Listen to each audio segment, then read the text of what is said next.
السلام علیکم۔ ارے میرے آج کے زمانے کے پیارے دوستو، ہمارا بھی ایک زمانہ تھا۔ 5ویں جماعت تک ہم سلیٹ پر جو بھی لکھتے تھے اسے اپنی زبان سے صاف کر کے چاٹ لیتے تھے۔ یوں کیلشیم کی کمی کبھی ہونے نہیں پائی ہمیں۔ پاس یا فیل صرف یہ معلوم ہوتا تھا کیونکہ فیصد سے ہم لا تعلق ہوا کرتے تھے۔ ٹیوشن شرمناک بات تھی۔ نالائق بچے استاد کی کارکردگی پر نہایت سوالیہ نشان سمجھے جاتے تھے۔ کتابوں میں مور کا پنکھ رکھنے سے ہم ہوشیار اور بااعتماد بھروسہ ہوا کرتا تھا۔ بیگ میں کتابیں سلیقے سے رکھنا سکڑپن اور باصلاحیت ہونے کا ثبوت دیتی تھی۔ ہر سال نئی جماعت کی کتابیں اور کاپیوں پر ہم کور چڑھایا کرتے تھے۔ سال میں ایک بار سالانہ تقریب ہوا کرتی تھی۔ والدین ہمارے تئیں زیادہ فکر مند نہ ہوا کرتے تھے اور نہ ہی ہماری تعلیم ان پر بوجھ ہوا کرتی تھی۔ سالہ سال ہمارے والدین ہمارے اسکول کی طرف رخ بھی نہیں کیا کرتے تھے کیونکہ ہم میں ذہانت جو تھی۔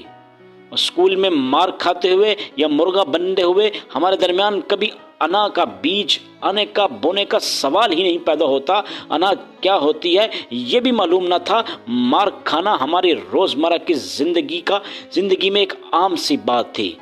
مار کھانے والا اور مارنے والا دونوں نے کبھی ایک دوسرے سے کبھی شکایت نہ کی۔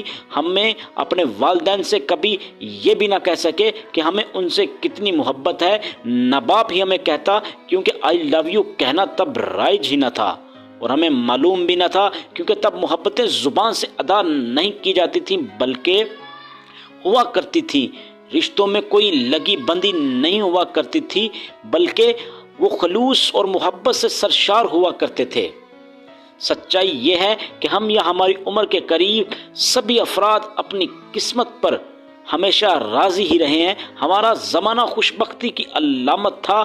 اس کا موازنہ آج کی زندگی سے کر ہی نہیں سکتے کیونکہ آج کی زندگی میں جتنی نفسا نفسی ہمارے زمانے میں ہے ایسا کبھی ہوا ہی نہیں کرتا تھا۔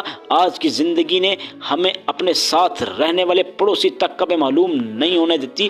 ہمارے ساتھ کون رہتا ہے، اس کے حالات کیسے ہیں، اس کا گزر بسر کیسے ہو رہا ہے، جبکہ ہمارے زمانے میں جب شام کو کچھ سالن وغیرہ پکتا بلکہ جب کوئی کسی کے گھر فروٹ آتا تو ایک پلیٹ میں سالن اور فروٹ ڈال کر ساتھ کے گھر والوں کے پاس دیے جانے کا رواج تھا، اور فروٹ ان گھروں میں بانٹنے کا رواج تھا۔ اور اب ایک دوسرے کے گھروں میں پکنے والا سالن تک کا بھی نہیں پتہ ہوتا، بلکہ آج ہمیں یہ بھی معلوم نہیں ہے کہ کون کتنے بہن بھائی ہیں۔ اور اس زمانے میں ہم لوگوں کو دوستوں کا کیا، دوستوں کے دوستوں کا بھی پتہ ہوتا تھا۔